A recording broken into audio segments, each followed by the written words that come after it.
Thank you.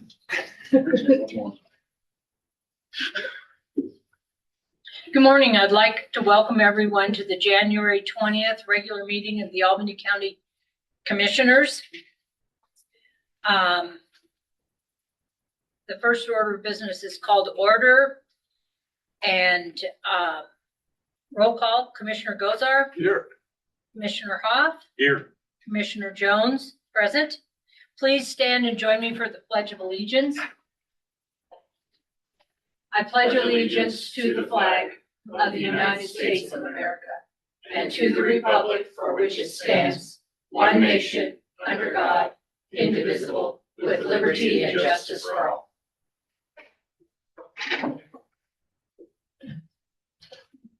Item 3 is a public hearing. We do not have a public hearing this morning. Item 4, are there any comments from the public, either in the room or online? Any comments from the public in the room or online? Last call. Any comments from the public online or in the room? We have a motion to close the. So moved. Second. All those in favor? Aye. Aye, motion carries. Item 5, consideration of changes to the agenda. Good morning, Commissioners. Good morning, Taylor. Would you be able to add the activity building roof and subsequent business as either item 17 or 15, however you want to do that, just before executive session? You guys want to wait till after you appoint to the fair board? So should we do 16A?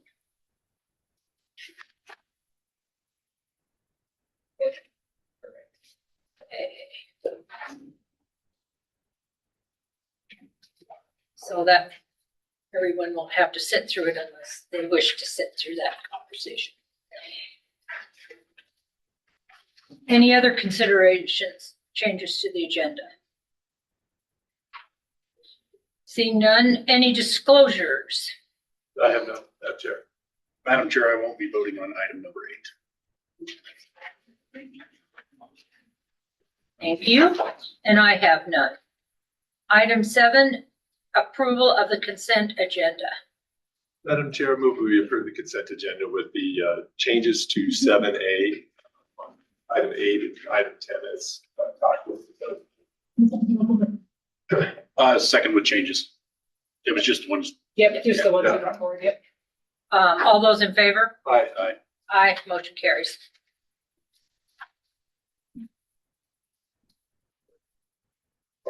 On to item 8 of the regular agenda.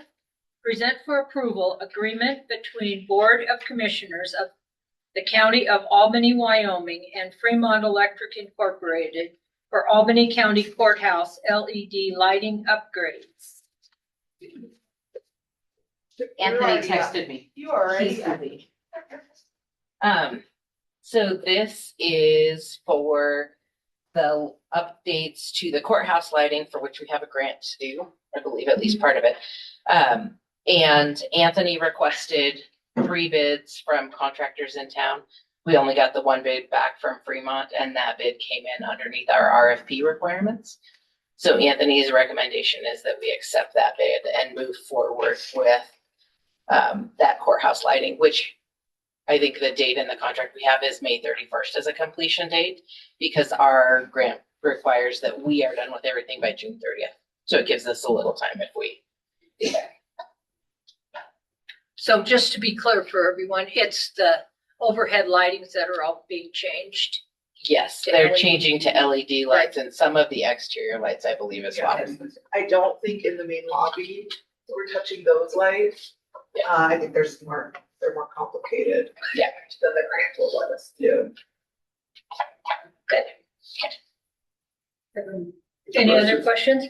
Not for me. And the motion? I move that we approve the replacement and installation of LED lighting as presented. Oh, you did. Second. I'm abstaining. All those in favor? Aye. Aye, motion carries. Item 9, present for approval fiscal year 2026 high-risk rural roads program subrecipient agreement between Wyoming Department of Transportation, Highway Safety Office, and Albany County. Haley, Good morning. good morning again. So this is just our funding agreement to put delineators on, let's see, Hollow, Harmony, Hanson, Lake Hattie, Rogers Canyon, and Denton Creek roads. So Move that we approve the fiscal year 2026 high-risk railroad program subrecipient agreement between the Wyoming Department of Transportation, Highway Safety Office, and Albany County. Second. All those in favor? Aye. Aye, motion carries. Madam Chair, can I get this plan? Oh, we're thank you. sorry.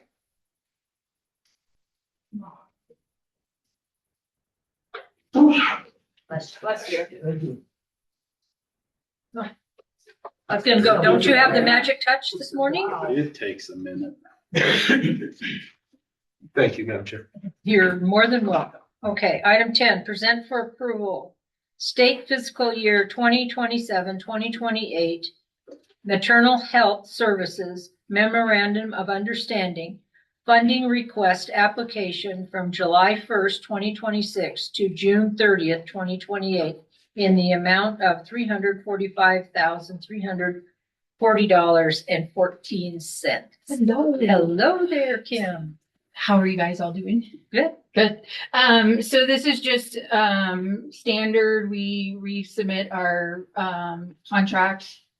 Usually they ask for just a budget. Yeah. I feel like it needs to come to you though, because it actually says application in it. So Yeah.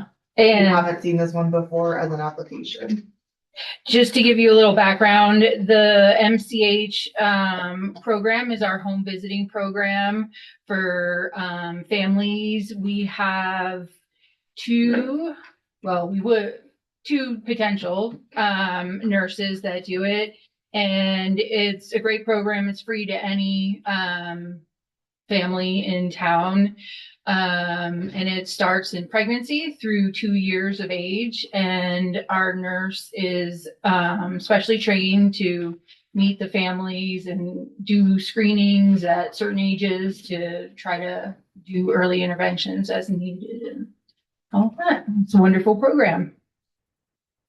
So, and I can answer any questions if you have. And then about it. Kim, does the child have to be born or is it free birth? It's prenatal. Mhm. You know, Yep. And then this is we have been doing Wyoming hand in hand, I want to say about maybe 3-4 years now.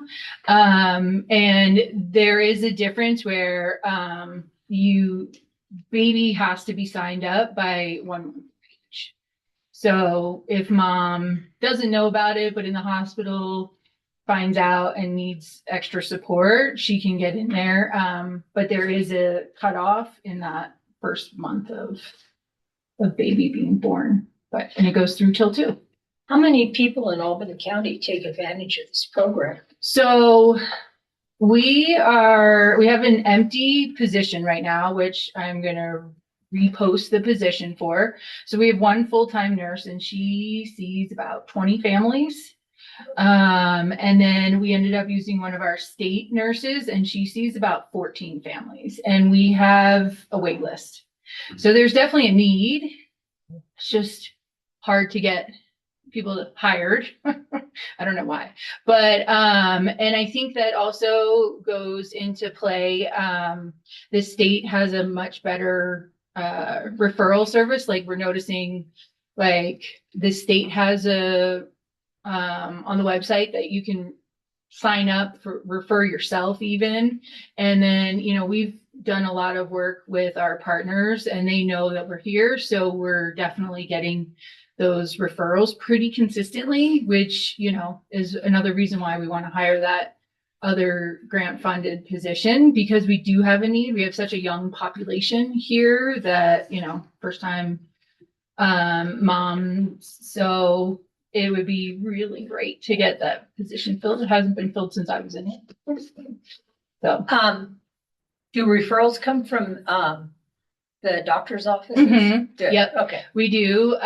So it is kind of hard because it is an evidence-based program. So, sometimes we do have to communicate with the providers that we can't really just go do weights for like a baby, but if they want to join the program, which it's a great program and it has, we bring gifts for developmental stages, and that's all supported through the grant as well, which is really nice. You know, you get little incentives at different parts of through your journey in that first 2 years, and you know, a lot of support. It takes a village, right? It does. It does Absolutely. indeed.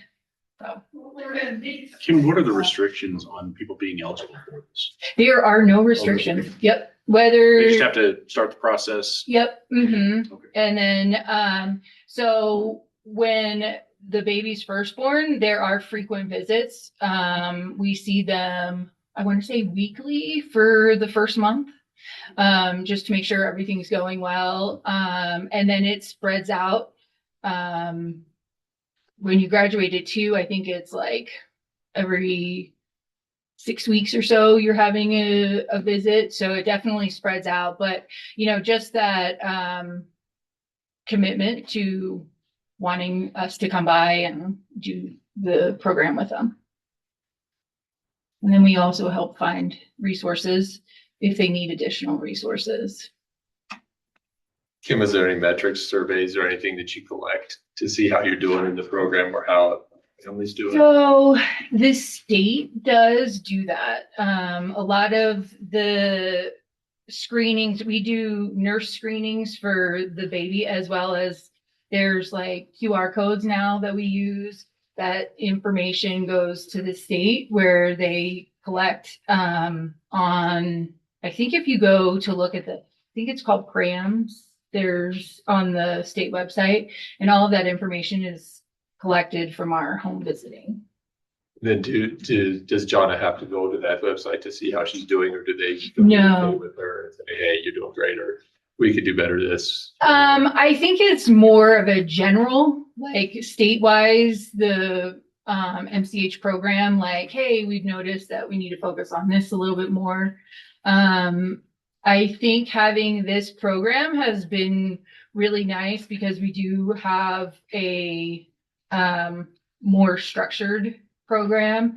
Like when I started, we were in between programs. So it was kind of like, hey, I can do whatever you need me to do, right? I didn't have anything that I was needing to adhere to, but this program has like frequent surveys and things that they give the parents as well. And so I think the data that they're collecting is been very useful. I do know that from meetings and stuff, it's always like, hey, we need to tweak it a little bit more. We're trying to get this little like specific piece of data that we need for our state. But I think it's doing really well and getting what they need to help our families in Wyoming. It's no one for me. No, I move that we approve I'm sorry, Pete. Go ahead. That we approve the state fiscal year 2027-28 maternal health MCH services memorandum of understanding funding request application for July 1st, 2026 through June 30, 2028 in the amount of $345,000, $45,440.14. I'll get there. A second. Sometimes we get tongue twisted on those. All those in favor? Aye. Aye, motion carries. That was a Thank you. bifocals. Thank you, Kim. Thanks. Item 11, present for approval Resolution 2026-003, resolution authorizing submission of an unmet housing grant application to the State Loan and Investment Board for the Foundations for Scaling Up Laramie West Side Workforce Housing Project and commit $140,000 in matching funds to the project. Bailey. Never mind. So let's see, the Office of State Land and Investment did come out with an unmet housing grant at the end of the calendar year. The application is due by the end of the month. Commissioner Hoff and I have been part of this group. Coalition. Coalition. for Albany County Land Trust is what has been put together. We've talked with this group and we decided to submit an application. This application is for one of kind of the 3 projects that they have going right now. This project, My Front Door, which was a local nonprofit here in town, has kind of backed out of Laramie recently, and they kind of started this project, and we're hoping to pick it up and finish this project. This project would take place just on the west side, kind of Hodgins and let's see. Hodgins and Gibbons Street and north of Bradley. So right there by the tracks on the west side. We're looking to add 17 single family homes and 12 twin homes when the project's all said and done. What we are applying for in the grant would be for the water, sewer, roads. This is basically infrastructure, everything that's going in the ground to try to spur that and offset a little bit of that cost. Correct. So since My Front Door started this project, we have some plans from them already that we are hoping just to implement. Coffee already came up with a budget.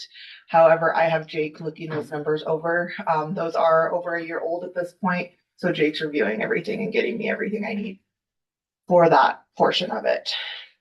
So Where does the funding come for the actual housing, or is this new That's- infrastructure for old house? no, it'd be brand new houses. They're vacant lots, to my understanding. So then that would be the next step. But Oh, okay. Who actually owns the land? Is it the trust fund own the land? the trust would own the land, yes. Yeah, They would or they do? They would. So also part of this application is to purchase the land. Okay. So right now, one of them is just a private landowner that owns it, and then My Front Door owns a couple of the lots as well. and they had previously had an agreement in place to purchase the property from the current landowner. And then when My Front Door disappeared is the best word I'll use.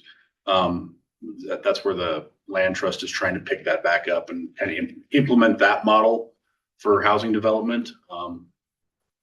So it's like Bailey said, it's multifaceted. This is one of several that they're trying to get off the ground. I have a couple emails into actually Brett from the trust has a couple emails into the property owner, and he is still willing to sell. So Thank you. So, and I believe if we're putting in 140, the city's also putting Yep. in 140. so tonight the city will approve their match contribution. I didn't specifically have you guys say where the 140 is coming from for a reason. If we are funded, I'd like to use some of Jake's time and that money, because I will need his help managing this project. And that comes from a different fund than my original thought is from the revenue recapture fund. So the money that we're getting from Pete Lean and even Beach Street, there is enough money in there to cover this as well. So, because this, I believe, is absolutely economic development. So.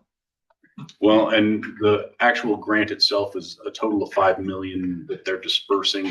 We're Yeah. requesting based on the interim city managers input, 2.8 million. Roughly, I'm having Jake double check all that. Yeah. So. Well, it's a quick turn on that grant, so that I can't imagine have too many applications, but maybe they will. I believe moved to- Sheridan's applying. We've Yeah. heard that Sheridan will be applying as well, but that's all we know. I move to approve resolution 2026-003, a resolution authorizing submission of an unmet housing grant application to the State Loan and Investment Board for the Foundations for Scaling Up Laramie West Side Workforce Housing Project to commit $140,000 in matching funds to the project. Second, All those in favor? Aye. Aye. Motion carries. Item 12, discuss substance abuse and mental health services administration grant. Bailey. So last week was a bit of a roller coaster.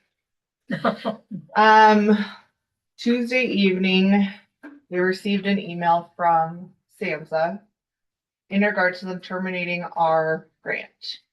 That grant that we have through SAMHSA funds drug court. They fund the case manager in adult drug court. They fund testing. They fund treatment out of there. We fund nurse practitioner services out of there. We get about $350,000 a year for that 5-year grant. And we got a letter that they terminated Wednesday. Effective immediately, yes. And the email came in right before 9 p.m. Yep. So then next morning, Jennifer and Heather and I came up with a game plan to figure out how we're going to kind of close down half of drug court is really what it is, because it funds half the adult program. We sent notices of termination on contracts that we had in place and had to terminate because the grant paid for nothing after January 13th. So we got everything out. I even got new agenda items to Kayla. And then Thursday morning, we got a lovely email that said, wait, you're reinstated. So then the three of us met again Thursday afternoon. Jennifer sent emails out again to let our contractors know that, wait, we're reinstating you. But I brought this to your attention because I want you to be aware of it, that I don't think this is going to be the last of it. I think they're going to try it again. We have, the way SAMHSA works is, yes, it's a 5-year grant, but I have to submit a continuation application every year. And that's actually due on the 4th this year. But I won't then get my notice of award until end of September, and then it would start September 30th. So we could possibly see them trying to pull this back again right at the continuation time of the fiscal year time. During our meeting on Thursday, we did come up with kind of a game plan on what if this happens again, what are we going to do? We already decided we're not going to send termination letters immediately. We're going to kind of send letters of, We'll just send notice of suspension of funds in case and until we're certain that whatever is happening is permanently happening. and then Heather is prepared to cut her program in half, basically. It'd take about 6 months to do that. But the other half of her funding comes from the state. So we're also waiting to hear about that too. We won't hear about her state funding until March. There was a reason a few months ago I asked you guys to kind of just not do anything with those opioid settlement dollars, and this is exactly why. Because then those opioid settlement dollars could help us close out the program in 6 months if we need to. So that's still kind of our plan, is to keep those there in case we need to close out part of this program. We never heard anything about juvenile. Our juvenile is funded through the state and then DOJ, so not through SAMHSA. But anything can happen at this point, and I just want you guys to be aware of what's going on. Any questions? Thank you. What was the origination of this termination? Was it the executive branch? Was it legislative? Executive. Okay. And it happens nationwide. Correct. About 90% of SAMHSA grants were terminated that night. And we were one of the 90%. And then there was such an uproar that they reinstated on Thursday morning. Yeah. And mental health and substance abuse, just so people understand what SAMHSA deals with. The administration get a circus. And this is what you got. This sends shockwaves through the entire healthcare community that night. And people were busily, not only you guys, were trying to close down programs and telling people that they were going to not have a job in the morning, but try to figure out, how do I do, if I've got 20 people in treatment, what do I do with them tomorrow morning? Really shocking, really shocking. We have, so this SAMHSA is directly from the federal government to us. We have 2 others. We have our state opioid response grant that is a SAMHSA grant, but that's passed through the state. And then our prevention grant is partially funded off of a SAMHSA grant as well. I reached out to both of them at the state level. They had not received those termination letters. It was just us. It was just this program mainly, at least from the 3 that I checked with. So it caused chaos. It really did. And we then wasted a whole entire day on this. But I just want you guys to be aware, I don't think this is the end of it. And we're going to try everything we can to at least keep position and close out programs the way they at least need to be closed out. Thanks for bringing this, Mhm. Bailey. I don't think many people were aware of it. It would almost be hard to Yeah. make people aware of it Yeah. because it was such a slam and then they changed and back and forth. That makes it really Well, and hard. on Thursday morning, so the state has a grants office, which I don't know if many people even know about. And I had my bi-weekly call with them on Thursday. And it's everybody in the state who wants to be on it, including federal partners. Nobody on there was from SAMHSA, of course. We didn't expect it. But it was, I think we are one of the only counties in the state that actually receives a direct SAMHSA. But there was a nonprofit up in Casper that received one, and they got that termination letter too. And we both brought it to the attention of everybody there that, hey, this happened. And how can we avoid this going forward? To at least the federal partners that were there. And there were a couple representatives from the legislature's office, from Lummis's and Barrasso's office that were on there too, so they're aware as well.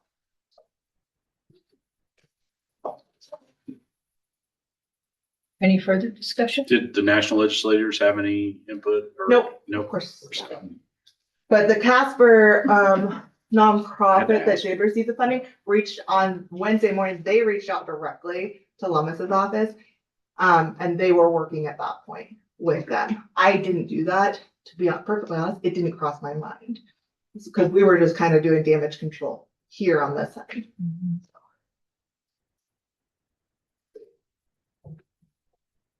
Okay, this was just discussion, so we don't need to make any motions. Item 13, present for approval approach license for YO Silver LLC on County Road 620, 9 Mile Road, Section 4, Township 23 North, Range 77 West. Good morning, Jeremy. Morning. This is just a approach license for some operations that Wild Silver has up on 9 Mile Road, northern part of the county. No issues with it.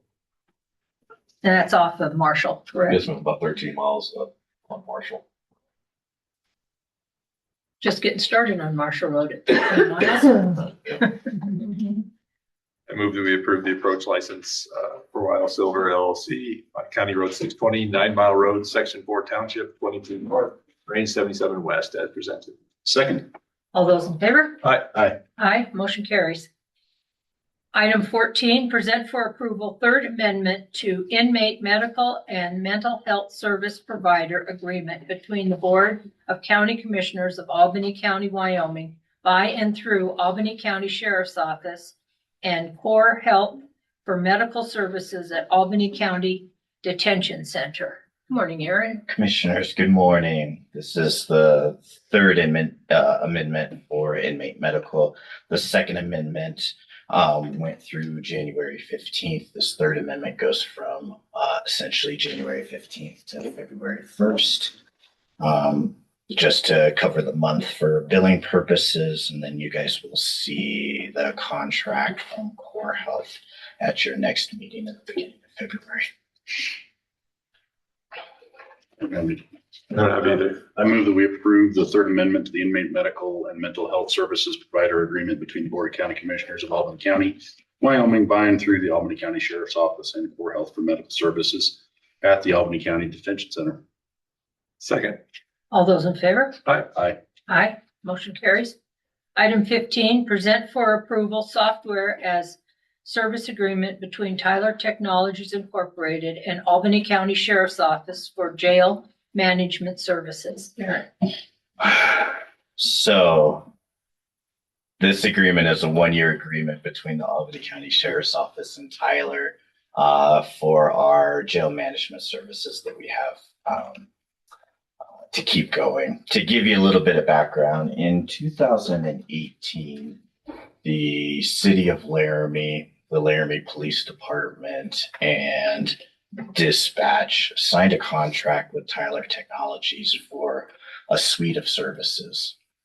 A records management system, a CAD system, which basically takes the calls in, a report system, the jail management system at the detention center, and an attorney management system on there. When they did that, there was very little to no consultation with Albany County and Albany County entities when they went through that process.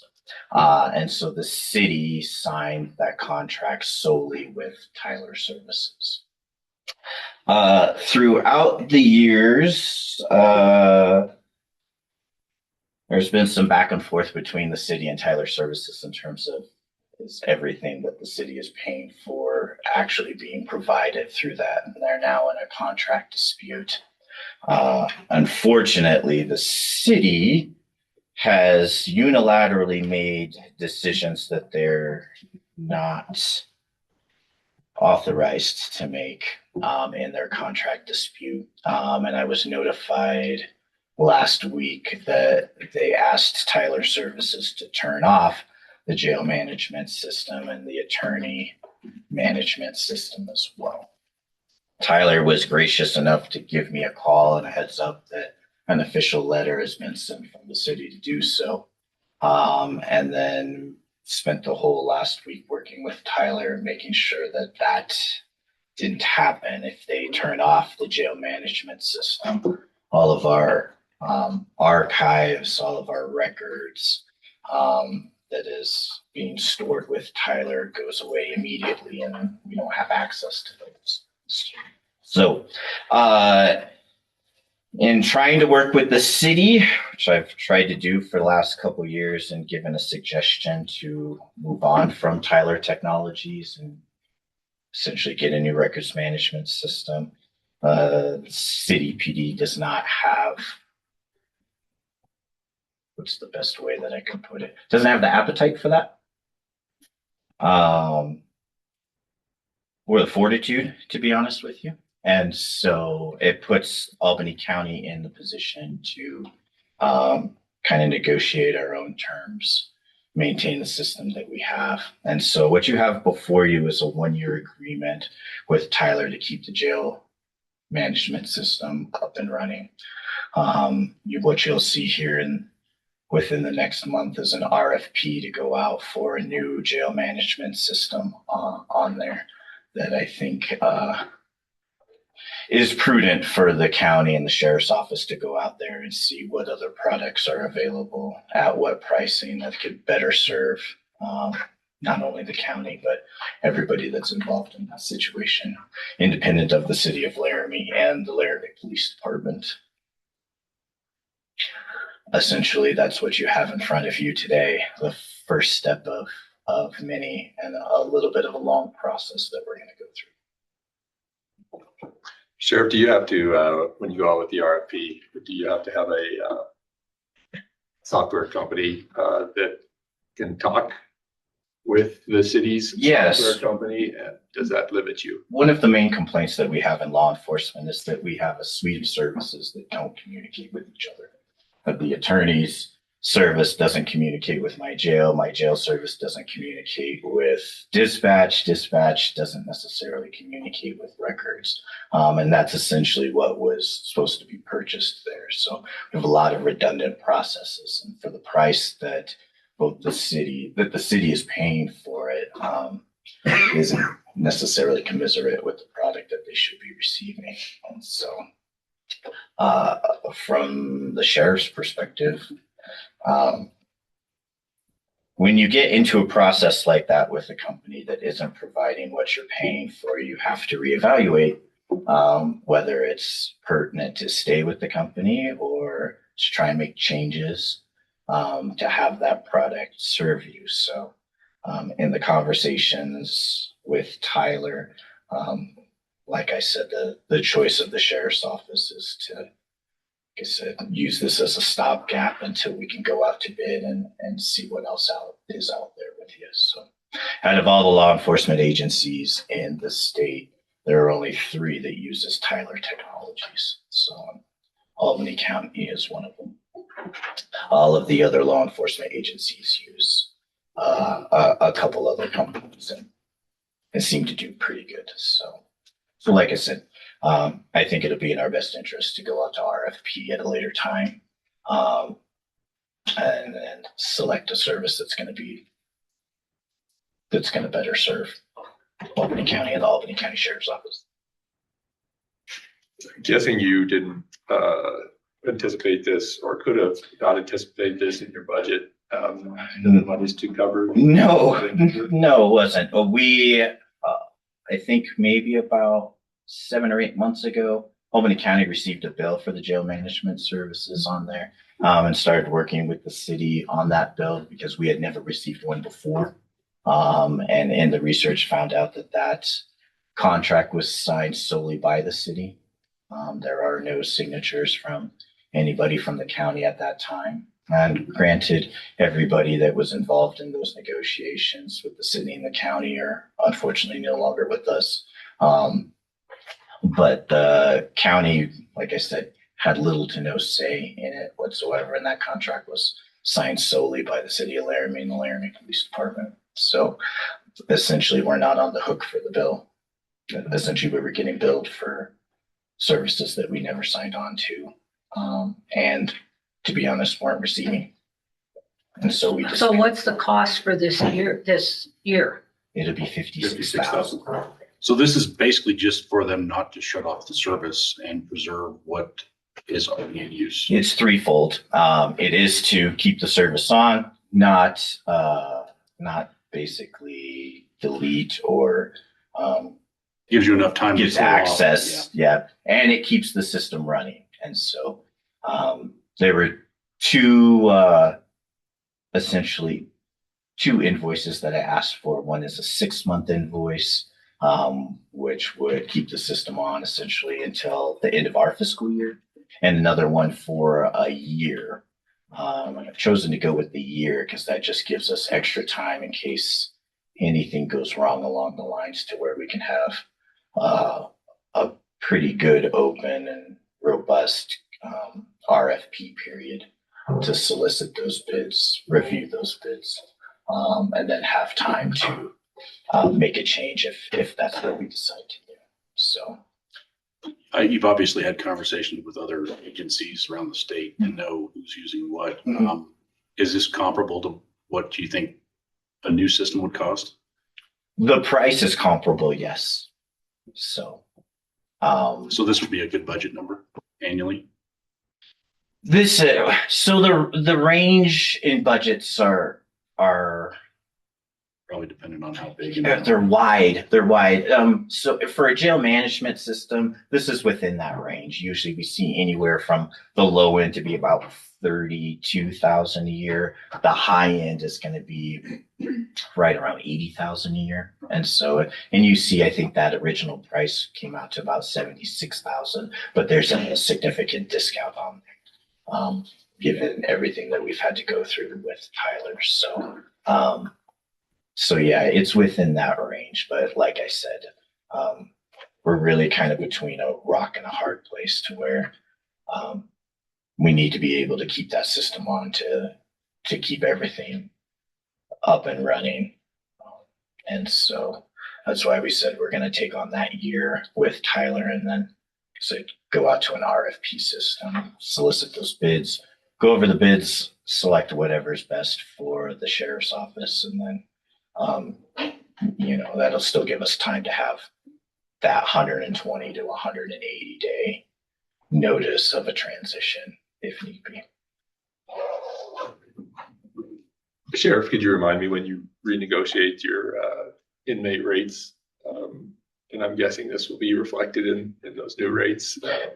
The renegotiation of those rates, I believe, can begin per that MOU with the city July 1 of 2026, unless there's a couple caveats that we had written into the MOU. Most of those are surrounded about tax and available funding on there as well. So it is something that we'll look into as we move forward. But for right now, like I said, it's prudent to make sure that the system's maintained and operable.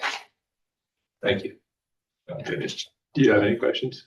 I don't. Sounds like we're going to approve it. You've got funding sources? I do. I have multiple funding sources on there. I didn't put them on there because we were consulting with the treasurer, and the treasurer has been out under the weather for a little bit. So we have about 3 different funding sources through So that's not an issue. my agency. So, and as you see on there, I don't think funding is, or payment is due on that until like either March or April. I move that we approve the software as a service agreement between Tyler Technologies, Inc. and Albany County Sheriff's Office for jail management services. Second. All those in favor? Aye. Aye, motion carries.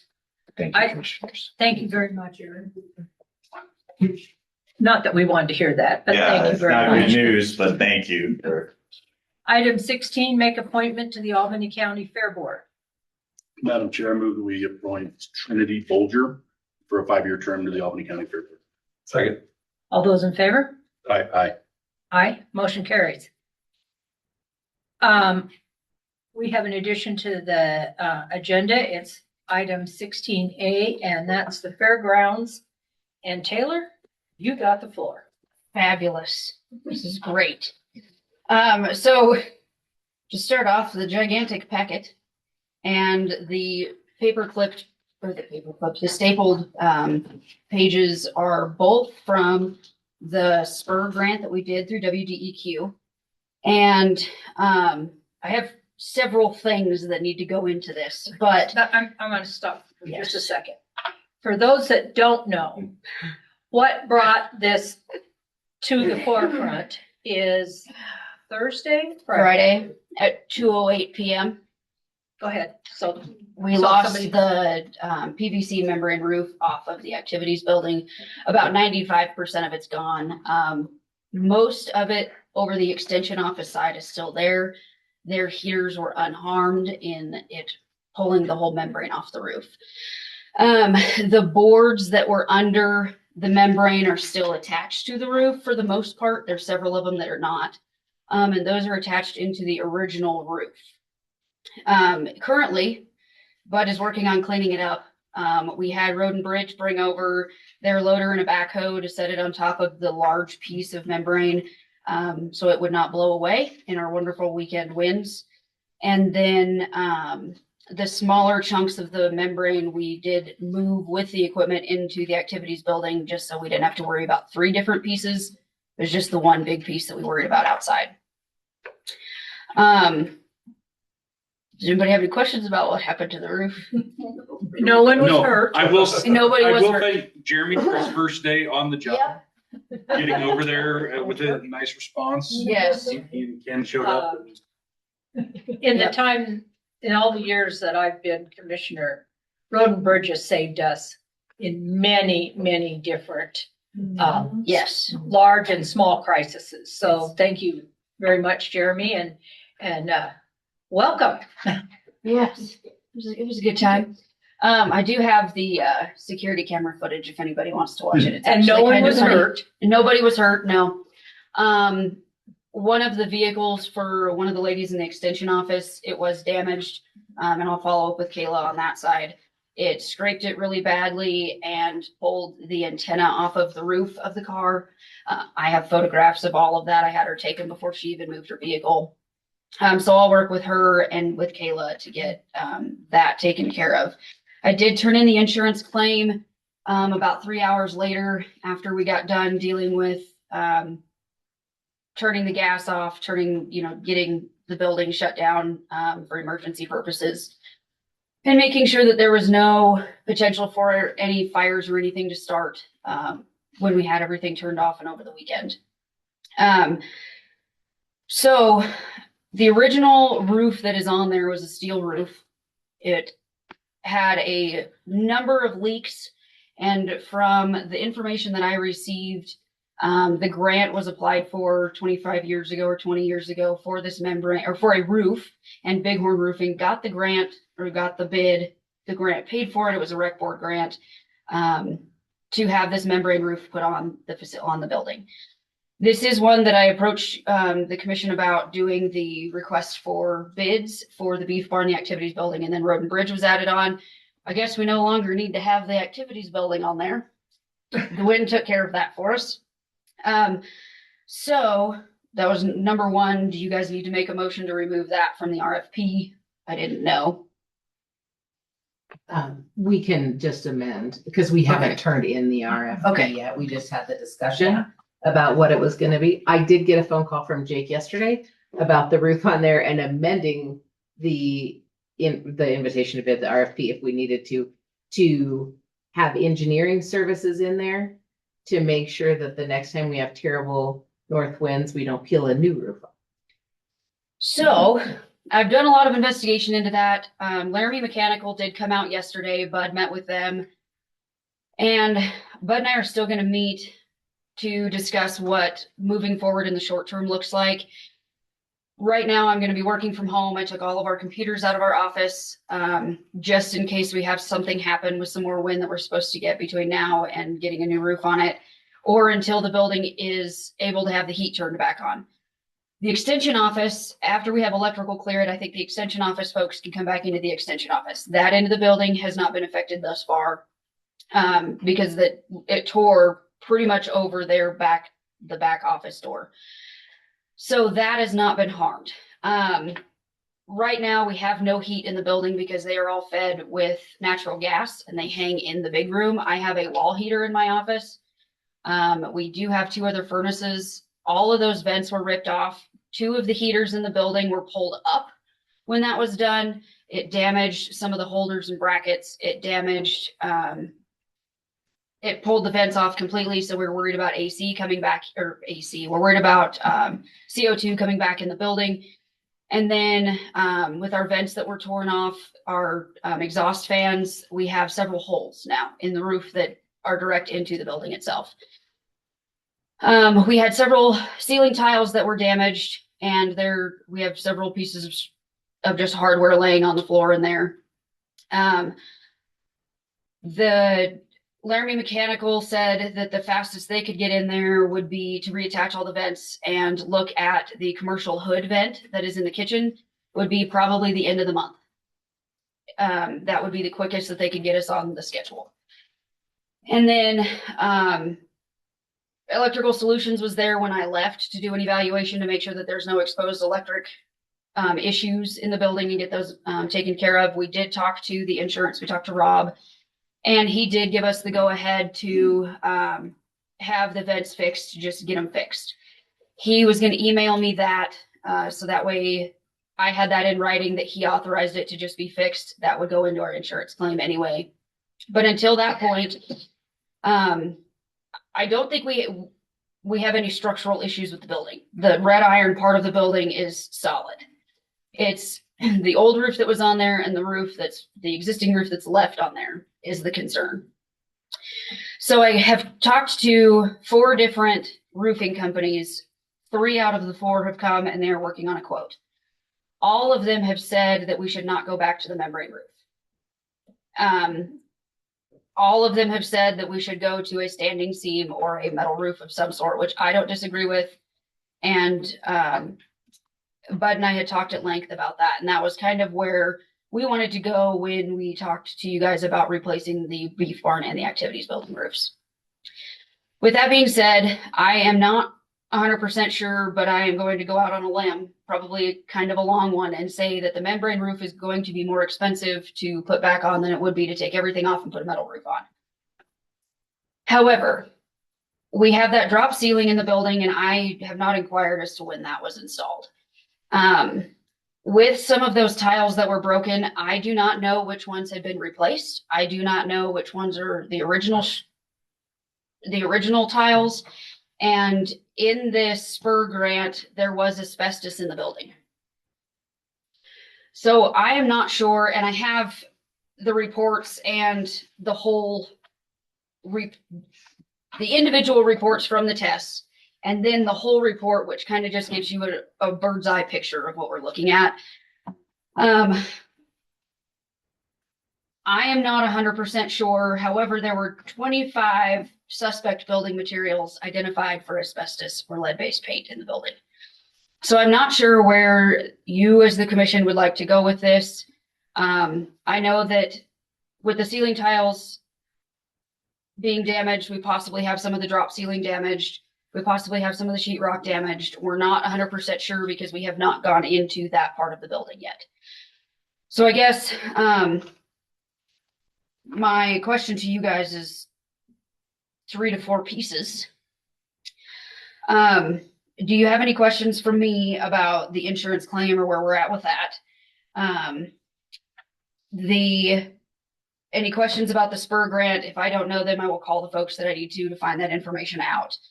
And then my last question is, can you and the fairgrounds figure out a way to cover our loss of income? We are starting back into our rentals. And currently, if we cannot get the vents hooked back up and get back in the building to have those events at the beginning of February, which is what it's looking like, we're waiting on final word to see when they can get there. We are going to see a loss of income, and the winter time is very hard on the fairgrounds because we do slow down with slower camping, slower overnights, slower rentals. February kind of kicks off fundraising season, and we start the first Friday of February is when we have our first event in there. So I guess that it's kind of several pieces to discuss with you.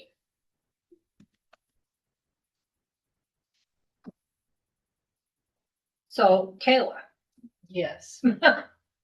do you know with the Insurance? liability insurance, or I'm not sure it's liability, but is there coverage for loss of income? Because I know lots There's of, loss of use on, I mean, I would imagine that there would be something. I can reach out to Warren, but I can also reach out to LGLP. Because of course we have our liability insurance through local government Right. liability pool, and then we have our property insurance through Warren. I can reach out to both. Because of course we didn't put a claim through LGLP because it's on our property. I don't know, and Jennifer, I don't know if you know, this insurance game is so interesting. I don't know either. I think we're gonna have to reach out to both I'll Warren reach out to and both. LGLP and see what they say. I also think if the damaged parts of the fairgrounds have the asbestos in them, we need to look at talking to Warren about doing asbestos abatement and removal, because but for the damage, we would not have had to abate that. So here's the interesting caveat that I don't know if this is going to throw a wrench in our whole system. We had recently redone the entryways, and when we got into the walls, we found that the existing insulation that's there had fallen. So essentially, between all the red iron supports and then the horizontal pieces, the insulation for the entire section sits about a foot tall because it slid down. I am not sure, because that is the original insulation from when that building was put in, if that has asbestos in it, and that was not tested with the spur grant. So that's my concern, is that we're going to end up, and the way to do it would be to pull all of the sheetrock out, take all the insulation out, re-insulate it, or take the tin off and redo the insulation in the tin around the, I mean, I don't know what the best practice would be on that. I think this is going to end up being a much larger project than just putting a roof back on.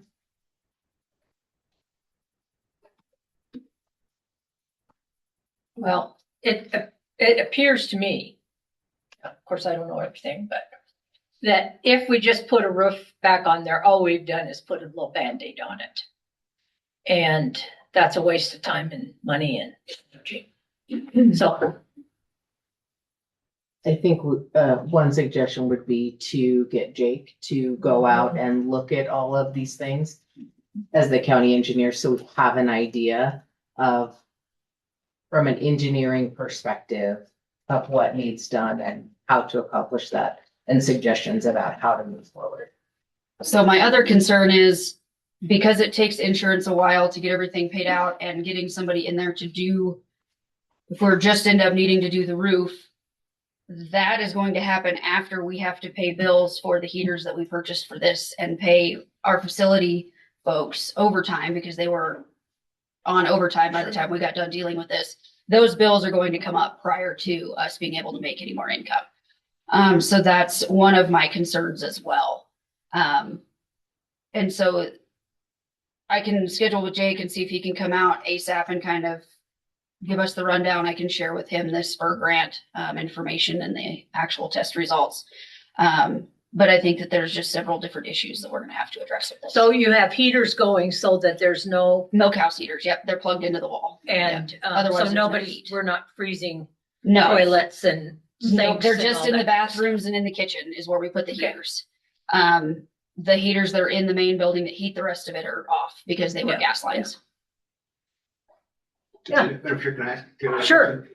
Taylor, when you presented it 6 weeks ago, 8 weeks ago, during one of the inspections, part of the roof, somebody said had not been installed correctly, or there was an issue with the membrane. No, it's because it was just aged. Okay, So- so it's been that, Yeah, and that's. One of the quotes denoted that there was improper fasteners or something underneath. Yeah, but none of us really knew what, and I went and called because Pete had brought that up and I went and called and nobody knew what that meant.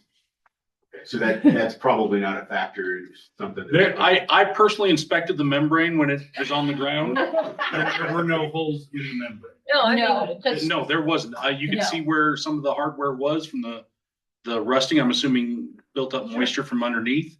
But it didn't appear that there were. any really, the penetrations. membrane came off there in amazingly good shape. It really did. Yes, So All in is one there any piece, chance of most of it. subrogation against the original company that did the installation? I doubt it. No, because it was, Well, it's a long time. Yeah. I have a feeling that language was included to edge out the competitor.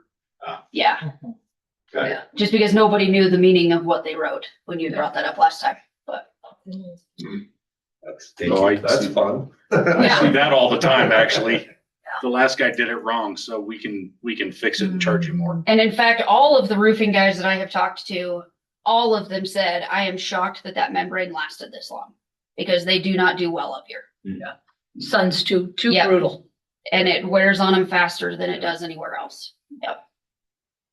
And we're Either- so dry. If you had a building inspector come in and just drill into the wall and see, they can test the Insulation. insulation, and then it may be a blow, you can blow in if it's not any problem, you might not have to do complete. Well, except for the sheetrock is, Yeah, the sheetrock has asbestos in it. If But it doesn't have to be mitigated, isn't that what you're? it has to be sealed, it doesn't have to be mitigated. Yeah, has to I be sealed. guess the mitigation is part of the sealing. Part of it is if the roof's getting replaced, then you can use a rolled bat system. They can actually be rolled out underneath the steel. And then we just have to figure out how to basically pull all the ceiling tiles and then get all the existing insulation out. Well, it's all in the walls too. So that's what I don't know with where we go with that. Well, this is a Well- much larger project than Oh, yes. this conversation's gonna end up being. My recommendation is call Jake. that's right. Yeah, for a Exactly. reason, That's- and we yeah. have him for a reason, and he'll know the answers to, I think, a good amount of. Well, them. if he doesn't, he knows exactly where to go to get it, so. So in the meantime, and while I get Jake out there to talk to him and see where we kind of need to go from there, would the fairgrounds be able to request some 1% funds from you guys in order to cover those? Because I think that we're going to be out for a little while with the magnitude of this project. Either 1% or impact assistance. I don't know how much is hanging out there, and Bailey's gonna start giving me dirty looks if I start. There's, In- I think the 1%, when you guys set aside that Yeah. smaller amount, it wasn't a whole lot, and we haven't used that much, it was just for FFA. Well, and the Yeah. hope is too, that if we do this, once the insurance pays, it can Get get coming back. reimbursed, Like it yeah. can be like, we kind of help you out in the front end, but then when the insurance claim goes through. Yeah. Well, and I That can agree, be on we the need to back have we need to know exactly where we sit But I today can check with, I to- mean, to see if it's, we need to start tearing walls out, or if we need to come up Yeah. with a plan. We need, yeah. Yeah, there's going to be, Well- there's mobile pieces to this that are going down their own trails. Yeah, and I had no idea Yeah. until that blew off the other day that there's the original metal roof, and then it looks like some kind of filler to bring up the level evenly, and then sheets and sheets of plywood, not even plywood. It's weird. Yeah, It's, I'm Yeah. sure it's a roofing product. And then this was on top of that. So Yeah. I don't know how you'd ever find a leak if you had one, because it's gonna go down through all those different layers and Yeah. drip Down the walls. so that's 40 the, feet away from where it got into the building. that's like the iceberg issue. We're not, Yeah, and so we're having to look at the whole iceberg and stuff that's out of the water and in the water. But I think that our best bet is to remove the entire roof and replace the entire roof, take off the original roof because that originally leaked and we don't know what that looks like underneath there. And if we've got these other issues, We certainly don't want to have to start ripping out insulation if we have a leak somewhere and it gets wet, insulation and drywall. So that's kind of our concern.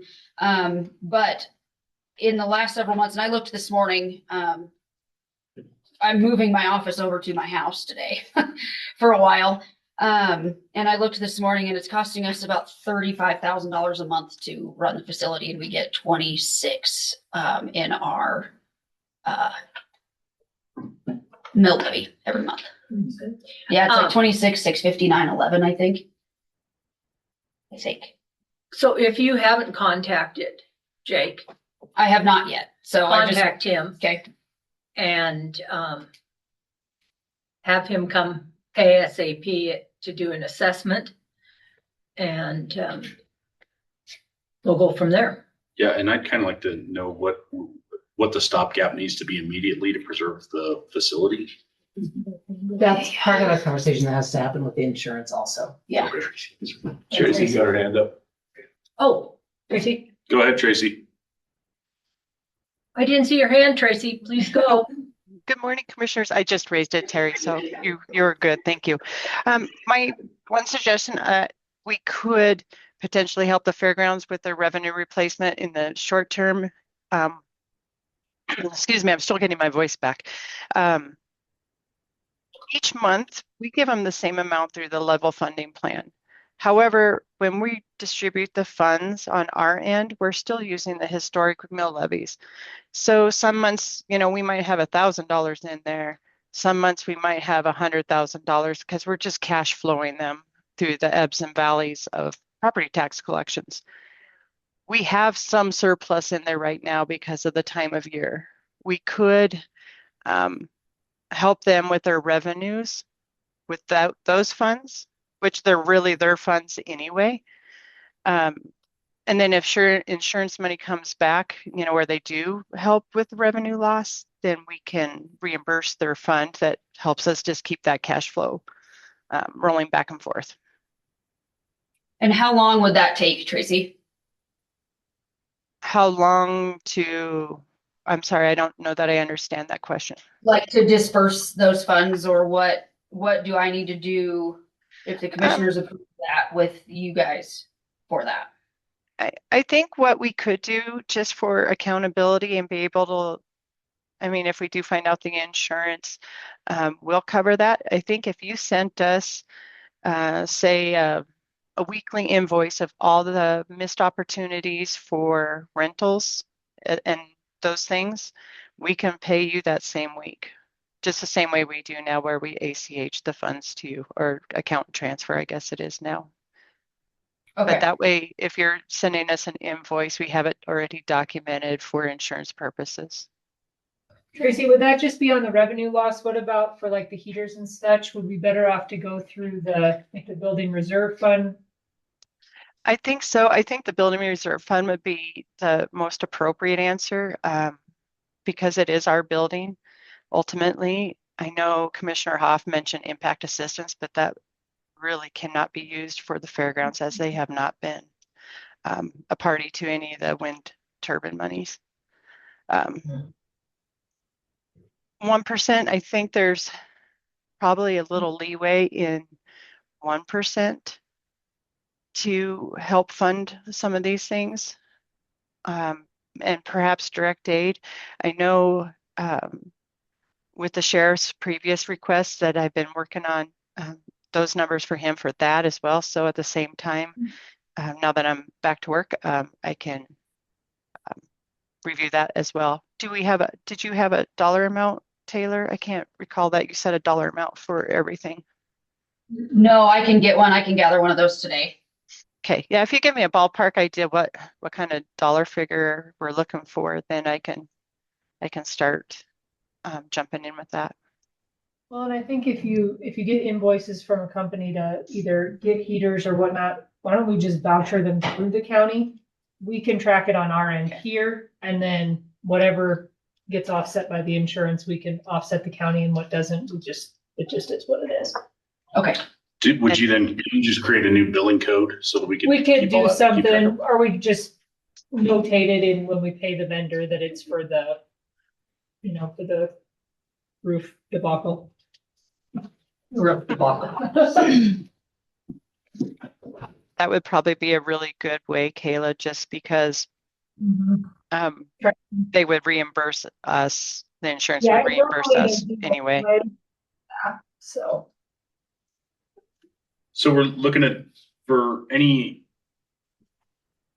how do I put this? Any structural or building repairs that need to be done, we're gonna do building reserve, and then everything else will come either direct aid or basically the offset the cash flow from property tax collection. Okay. Now, do we need to approve the process, or is this basically just a discussion on how it should be? I mean, it never hurts, I don't think, to put it in a motion, because then we have it. Especially for the immediate payment. Yeah. pieces. So. So did you have a question? Yeah, on this? I guess going forward for me, I think Jake, and I'm suspecting Jake is not gonna be able to do some of the asbestos stuff. Maybe he does. I don't know. Doesn't, we had to contract out yeah. for it before. So you've got a couple of weeks on that. And the reason I just know, having done it recently at a minimum. And then figuring out, keeping good records, because this is going to be a big claim to an insurance company. And I'm guessing they're going to make us dot the i's and cross the t's on everything that we. So getting that underway would be really helpful moving forward. So those are just my thoughts. And then the rest we can figure out once you know what's in the wall or what's in the ceiling, then you can work from there. But yeah. And then I guess my other question, because these are all going to be larger claims than what I've dealt with on Warm, do we need to have, I mean, I'm getting bids sent in from them, but do we need to have a formal bid process put out? We do, if we're spending county funds, we do. Well, it'd be In terms insurance of the funds. roof though, we wouldn't pay for the roof ahead of time. No, but if I'm talking about I the don't know. roof. Do I need to get with those bids? Do I need to? insurance will tell you what they require. Okay. Yeah. They told me to check with you too, so. Okay. We do need bids. It can't just be one. Like you have to Yeah. get quotes from. Yes. And I have quotes, at least from 3 coming. We're waiting on the 4th one to get back to us. So. Do you have any idea how to make this motion? I've got a lot of notes. Okay, well, I'm gonna move that in terms of building, immediate, repairs, and any structural things that need to be done that, for the activity building, that it be billed directly to the county and tracked through to the clerk's and the treasurer's office, for, insurance purposes. And then any cost offsets from loss of use, be paid out through I guess it's the current process, but at an accelerated expenditure. As requested, that the process will be approved today. Does that? Sounds like a well-rounded Did I motion. hit all the high notes for everybody? I'll try to make it look pretty. in the Okay, good minutes. luck with that. Somebody will watch YouTube and go, what the hell is that? All right, second. Okay, all those in favor? Aye. Aye. Motion carries. What a bummer. Sorry about that. Yeah. Well, at 5:30 this morning, the wind started blowing at my house hard. I know. And I went, uh-oh, but then it went down. So we'll keep our fingers Just crossed. kind of waiting to see how much more flies off that building if because That's my concern. Well, I'm really concerned about. I don't think snow. even tarping it would help, in all honesty, because of the state that the boards are in that are left up there. I honestly don't think tarping it would help. And all these roofing companies are like, oh, we could come in and tarp it and just build that separate. And I'm like, I don't think it's gonna help. I'm more worried about the interior now that if we do get a heavy snowstorm, that's all coming through that roof now. Yep. I feel very And Bud confident did that'll go be a in wrap. and cover all the holes. He did take OSB and go through and cover all the holes. Oh, good. However, we still have other holes That we don't know. to get into the building that we're unaware of. No, it's, So, yeah, it might be a much larger project than we initially thought, so. The brand new activity center. it's all part of the process. Taylor, thank you. Yeah. And I know this has been pretty stressful. Had a good time. So, but interesting, and you get to learn a lot. You got to see the Bernoulli principle firsthand because the wind coming over the top of that roof was lifting almost me off the ground as I was trying to cut it loose. Creating the low pressure. That much, yeah. Oh, yeah, because I was holding the roof so that it was taut, so, and, there was a lot of pressure on there, so. This is the as we go into the legislature, this is why you don't cut property taxes. Yeah. Because what do we do without any reserves? Well, What would we do? I would like somebody in the legislature to tell us. I mean, right now, I'm just hoping we don't have to condemn the building. Yeah. I mean, That's a in concern. 2 or 3 months, that's what I'm hoping is we don't lose the whole building. That's where my concern is, and I don't know how long we're gonna be out, but I'm gonna call the folks coming up the first 2 weeks of February and tell them, because Laramie Mechanical can't get out there till the end of the month to even start it. And they have to have their commercial guy come in to work on our kitchen since we had that commercial kitchen installed in the commercial vent. I guess I'd ask you to probably reach out to Wyotech too, because recently they did 90,000 square feet relatively quickly with a roof. And I think they have all the equipment to actually do it because they did it in-house. Oh. If you do a standing seam, I think they actually have the seamer and the robot that you can drive up the roof to do it. I mean, I'm pretty sure their in-house folks were the ones that, I don't think you can get metal that fast. No, and JC Construction is the only one that gave me an actual timeline. He said once, if his bid is approved, he would be able to order trusses if needed and the metal and insulation, everything needed, and it would take 2 weeks to get here. So we're waiting on the insurance to get, I haven't gotten any of them in the flesh yet. I haven't seen any of them, but then insurance will have to go through and approve them. But the problem is that none of these guys are gonna bid a membrane roof, and insurance likes to replace with what was originally there. Well, it's not originally there. This was a fix. That's So true. the original was metal. Yeah. But then we can have the discussion too, if insurance is only gonna approve replacement of the membrane, we could talk about whether we wanna fund the difference Right. between. Yeah. what That's what we did, insurance the is. Fair Board did with the rodeo office when that roof was lost this summer Yeah. in June. We had those T-lock shingles on there and insurance paid for shingles. But the Fair Board decided to pay it was like $1,400 difference or something like that to do metal, but that's on, if you don't know what the rodeo office is, it's small. But I think it would be well worth the time to at least visit with Wyotech. I can give Guy a call and talk to him and see if he can put me in the right direction. Yeah. Is a membrane roof more expensive though? From my quotes that I had gotten prior to It is, isn't it? all of this, yes, it was more expensive. It's a Insurance really should heavy- want to go it's- with something cheaper. but It's maybe about not. probably 2 or 3 millimeters thick. It's Yeah. not, It's not- pretty thin. Yeah. But it's really hard to step on when you're trying to drive equipment on it. And get it bent down enough to get the equipment Yeah, keep on it from it. blowing you into Yeah. the. Across the highway as cars are going No, by. was Kate down there because of the wind? No, Bud and Kate and I had been at lunch. We went to a late lunch. We were headed back. Oh, okay. That's what I- happened. I called her and I was like, hey. Because if we do have an event, that's where everybody's headed. Yeah.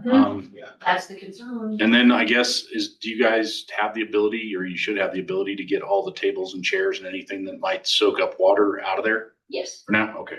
Yeah, we have some barn space left. We could divvy up tables and chairs. Because I know that was an issue on Friday too, because we kind of looked at it and went, where do we push this out of the way? And Right. you guys have all your winter storage locking up the space, Yeah. so, okay. Fortunately, there's a big room inside that building. Yeah, and we actually can't use the building right now. That's so right, so that's it works fine. out. Thank you very much. Okay. Oh, we did make our motion. Yeah, we made the appointment. Yeah, we're good. And we- Yep. Okay, and so, item 17, executive session pursuant to Wyoming statute 16-4-405A III and VII. Madam Chairman, we move into executive session pursuant to Wyoming statute, chapter 16, section title 405A, III, and VII at 10:44 today. Second. All those in favor? Aye. Aye. Motion carries. Thank you.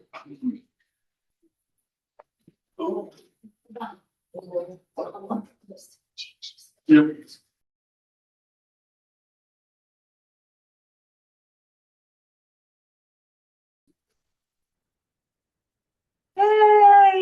Like this one. Madam Chair, I move that we leave executive session and return to regular session at 11:07 a.m. Second. All those in favor? Aye. Aye, motion carries. We've returned to regular session at 11:07, 5, whichever. Item 20 is action. So Madam Chair, I move that we approve a second agreement to stay proceedings in case number 2024-CV-36296 to allow for resolution by September 30th, 2026. Second. All those in favor? Aye. Aye, motion carries. Item 21, approve payroll and vouchers for January 2026. So moved. Second. All those in favor? Aye. Aye, motion carries. Seeing no further business before the Board of Commissioners, may I have a motion to adjourn? So moved. Second. All those in favor? Aye. We are adjourned. Thanks. Thank you, everyone. Did I see that? Yeah, absolutely. Did I? I was like, that was too fast. Clear my throat. That was too fast.